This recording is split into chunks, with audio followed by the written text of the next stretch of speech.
Eesti turule on nüüd sisenenud täiesti uus automark, mille valikus on nii sõiduautosid kui ka tarbesõidukeid ja need kõik on täiselektrilised. Neid toodetakse Hiinas nagu enamus tarbeesemeid ja nimeks on neil Maxus. Maxus kuulub SAIC Motorsi gruppi ehk siis Shanghai autotööstuse alla ja see on maailmas suuruselt 7. autotootja. Eestisse jõuavad Maxused läbi Norra ja norrakatel on juba tegelikult päris pikk kogemus nende autodega. Seega on see vaid eestlaste jaoks uus mudele. Ja siin on esindatud Maxuse kõige luksuslikum mahtuniversaal, mis on oma mõõtmetel tegelikult päris suur. See on 2 meetrit lai ja 5,1 meetrit pikke ja võrdluseks toon siia V-klassi, mis on 1,9 meetrit lai ja kuni 5,3 meetrit pikke. Seega on see auto laiem kui V-klasse. See auto saabub meile alati hästi luksuslikuna. Valikus on haagise konks ja värvivalikutes on kas siis must või valge värve. Ja haagisest veel rääkides, siis selle autoga on võimalik kuni 1 tonnist haagist vedada. Maxusel on 2 pagasiruumi, mis on elektriauto puhul eriti oluline, et ees oleks üks väiksem pagasiruum, mis on 50-liitrine, kuhu siis mahuvad kõik sellised laadimistarvikud ära. Lisaks on siin ruumi ka ohutuspaketile ja see on ilusti selles mõttes polsterdatud, vähemalt põhi ja kui nüüd see ilusti kinni panna, siis siin on ka tihend olemas, seega siia sisse ka vesi ei satu. Seega väga hea lahendus. MIFA 9 tagaluugilt võib leida 2 kaamerat. Üks on parkimiseks ja teine on siis keskpeegli näitamiseks. Iseenesest äge lahendus, aga just selliste ilmadega sõites kipuvad need kaamerad kiiresti määrduma ja siis sa keskpeeglis tegelikult ei näe selja taha mitte midagi ja pead sõitma nii nagu kaubikumehed ehk siis kasutama külgmisi peegleid. Aga õnneks on külgmised peeglid päris suured, aga lihtsalt kõik see vajab harjumist. Pagasiruumi mahuks ütleb tootja, et see on 440 liitrit, mis on natukene kaheldav, võib-olla see 440 liitrit tuleb siis kõrgusesse, aga kui ma seda sügavuti vaatan, siis see on üsna pisikene. Aga kuna neid tagumisi istmeid on võimalik kokku klappida või siis siinide peal liigutada, siis on võimalik see pagasiruum tegelikult üsna praktiliseks muuta. Ainukene asi on siis see, et viimasel istmereal siis väga palju inimesi istuda ei saa, kuna jalaruumi napib. Valikus on vaid üks jõuallikas ja akupakk. Täpsemalt on MIFA 9 esiveoline ning arendab 180 kilovatti ja 350 newtonmeetrit. Akupakk on 90 kilovatt-tunnine, millest kasutatav 84 kilovatt-tundi ja kiirlaadija võimekuseks on 120 kilovatti ehk 330 kilomeetrit tunnis. Maxus MIFA 9-ga sõitmine on justkui nagu mõne suure Ameerika bussiga, sest et see auto on niivõrd lai, et kohati tekib tunne nagu tee peale ei mahuks ära. Ja kogu selle auto olemus ja sõiduomadused on seadistatud pigem mugavusele. Ehk siis roolisüsteem on kerge ja pehme ja rahulik ja aeglane. Vedrustus on pigem pehme ja õõtsuv, kerekaldumised suured ja kogu aeg on tunne, et sa sõidad väga raske autoga, mis tegelikult ei ole ka vale tunne, sest et see auto kaalub 2,6 tonni ja seda siis tühjalt. Kandevõime on küll natukene madalavõitu ehk siis pisut alla 500 kilogrammi. Seega ikkagi päris 700 kilost meest siin autos ei saa olla.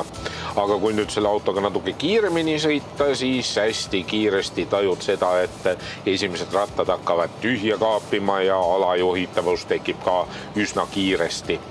Piduripedaali tunnetus on tegelikult hea ja selle suure auto saab üsnagi hästi ja kiiresti seisma. Ja 0-100 kiirendus on 9,2 sekundit, aga ma arvan, et see auto kiirendaks ka paremini, kui rattad nii kergelt tühja ei käiks. Ja hoo pealt tegelikult kiirendab see auto juba üsna hästi. Ja kui ma arvestan seda veel busside kategoorias, siis tegelikult on 0-100 kiirendus sellel autol üpriski hea.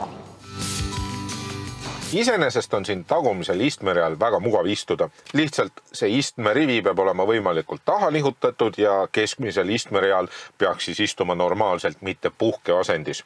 Küll aga pole siia tagumisele istmereale kõige mugavam tulla, sest sa pead kas siis selle elektrilise istme võimalikult ettepoole klappima või siis panema selle tavaasendisse, et sa siis mahud 2 istme vahelt siia taha. Aga laiuse poole pealt on siin nii palju ruumi, et tegelikult isegi 3 inimest mahuks siia ära. Siin on olemas tagumist tagumistel istmetel kokku 4 Isofix kinnitust ehk siis 2 siin pinkidel ja 2 tükki keskmisel istmereale. Materjalide valik on tegelikult siin taga ka üsnagi hea. Jah, natukene on seda kõva plastikut, aga enamasti ikkagi sellised pehmed materjalid, USB-pesad, topsihoidjad, telefonihoidikud, oma kliimavendid ja tegelikult see tagumine kohtvalgust ja annab ka siia parajalt valgust. Ja isegi need tagumised aknad on piisavalt suured, et ei tekiks sellist klaustrofoobilist efekti. Aga tõeline luksus algab alles siin, keskmisel istmereal. Need istmed on nii laiad, nii mugavad, nii multifunktsionaalsed, nii suured ja nii uhked, et enamustel pole kodus isegi selliseid.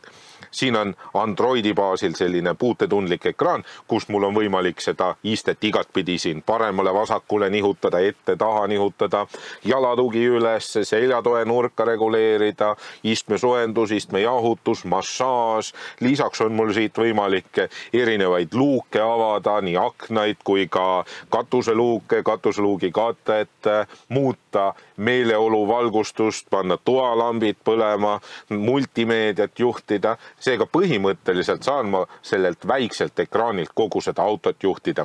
Siinpool käetoe sees on mul eraldi olemas lahti klapitav laud, väike laegas, USB-pesad. Siin ees on olemas 220 voldi pesa, küll 150 vatti, aga ikkagi 220 voldi pesa. Ja kui ma tahan siin autos magada, siis selleks on mul ka võimalus olemas. Vajutan nuppu, siit tõuseb plaat üles, toetab mu jalgu, seljatugi läheb alla ja ma tunnen ennast ülimalt mugavalt. Juhi kohta on hästi ruumikas ja juhi istet on võimalik väga laialdaselt reguleerida. Kes tahab hästi kõrgel istuda, kes tahab madalal istuda, mõlema jaoks on mugav istumisasend olemas ja ükskõik kui palju siin see ka ei laiutaks, on ka tagumistel istujatel piisavalt palju ruumi. See iste on selline just kui vana S-klassilike ehk siis pikk, lai, pehme, pigem sohvalik, ei ole siin väga kõrgeid külgtugesid, aga sa tunned ennast mugavalt ja juhi istmel on võimalik ka massaažifunktsiooni nautida, istmejahutus, istmesoojendus loomulikult olemas. Rooli suhtes saad ka endale mugava istumisasendi. Materjalid on pigem sellised pehmed, visuaalselt ilusad ja hästi selline minimalistlik armatuurlaud. Natukene Nissani moodi ja natukene Tesla moodi. Ehk siis Tesla moodi on see tehtud, et kogu selle auto juhtimine käib üldjoontes siin multimeedia ekraanil. See multimeedia menüü on natukene harjumist vajav, aga iseenesest lihtne ja mingis mõttes ka loogiline. Nissani moodi on see, et siis see kliimapaneel on just kui puutetundlikel nuppudel, mis on siia liistu sisse integreeritud. Ka keskmine käetugi on väga funktsionaalne ja mugav. Siin on suur keskmine laegas, 2 topsihoidjat, juhtmevaba telefoni laadimine, aga Apple CarPlay, Android auto käib ikkagi juhtmega. Helisüsteem on pigem raadio kuulamiseks, aga kui tahad muusikat nautida, siis siin jääb mahlakusest puudu. Huvitav on ka see, et see auto lülitab ennast käima niimoodi, et teed ukse lahti ja juba hakkavad asjad toimuma. Istud siia autosse, paned turvavöö peale, lükkad käigu sisse ja auto hakkabki juba sõitma. Ühtegi käivitusnuppu siin ei ole. Ja välja lülitamine on täpselt samamoodi hästi lihtne.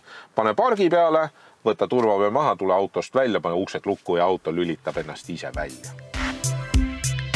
Aga samas rahulikul sõidul on see auto väga mugav, hea väljavaade, see tuuleklaas on tõesti suur, piilarid on peenikesed, küljepeeglid on suured, harjumist vajab muidugi see digitaalne peegel, mis hästi kiiresti selliste ilmadega määrdub, aga sellega ka jällegi harjub ära. Erinevad sõidu- ja ohutusabilised on tegelikult sellel autol olemas, need töötavad, aga kuna meie teed on niivõrd kitsad, siis kohati leiab auto, et ta ei mahu sinna ära ja loomulikult on ka need ohutusabilised natukene liiga agarad meie jaoks. Harjumist vajab selle auto püsikiiruse hoidja, sest et see läheb käima nii nagu Teslal, ehk siis tõmbad käigukangi drive positsioonile ja siis siia ekraanile tuleb hästi pisikene selline sinine märk, mis näitab seda, et kui kiiresti sa sõidad ja kui sul kõige parem silmanägemine ei ole, siis sa ei panegi seda tähele. Regenereerimist on võimalik ka reguleerida. Esimeses asendis on ta peaaegu selline, nagu sõidaks tavalise autoga, hästi õrn selline pidurdamine on olemas ja kolmandast asendis on täitsa ikkagi niimoodi, et saad ühe pedaaliga sõita. Kiitust saavad selle auto tuled. Need näevad küll välja visuaalselt hästi pisikesed, aga samas kui sa pimedal ajal sõidad, siis need valgustavad teed üpris hästi. Müratasemega on niimoodi, et rehvimüra väga tegelikult siia salongi kosta ei ole. Küll aga on kuulda tuulemüra ja seda tuulemüra on sellepärast kosta, et need aknad on ühekordsed. Ehk siis pakettaknaid ei ole ja need võiksid olla tegelikult just paksemad, et seda tuulemüra ei kostuks. Mis nüüd puudutab selle auto sõiduulatust, siis VLTP standardi järgi saab sõita akutäiega 440 kilomeetrit kuni 559 kilomeetrit. Ja kui mina selle autoga sõitsin, siis mina sain selle auto tavapäraseks energiakuluks 23 kilovatt-tundi 100 kilomeetri kohta, mis teeb arvutuslikult selle auto akutäiega sõiduulatuseks 365 kilomeetrit. Ja ma olen vaadanud, et teised on ka öelnud, et jahedamate ilmadega saadki selle auto akutäiega umbes 365 kilomeetrit sõita.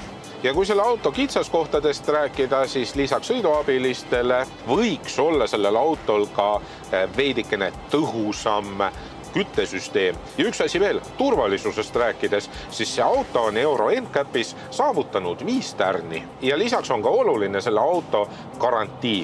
Ehk siis autole antakse 5 aastat või 100 000 garantiiks ja akupakile 8 aastat või kuni 200 000 kilomeetrit. Ja selle auto baashinnaks on 77 000 eurot ja selle raha eest sa saad kõik, mis sellel autolgi peal. Ja kui ma võtan selle auto võrdlusesse Mercedes-Benz EQV, siis umbes võrdväärses varustuses EQV maksab üle 100 000 euro. Mis seal salata, Hiina autod on tulemas üha jõulisemalt turule ja need autod võivad olla palju paremad, kui me eeldame. Ning MIFA 9 on suur, luksuslik ja mugav buss.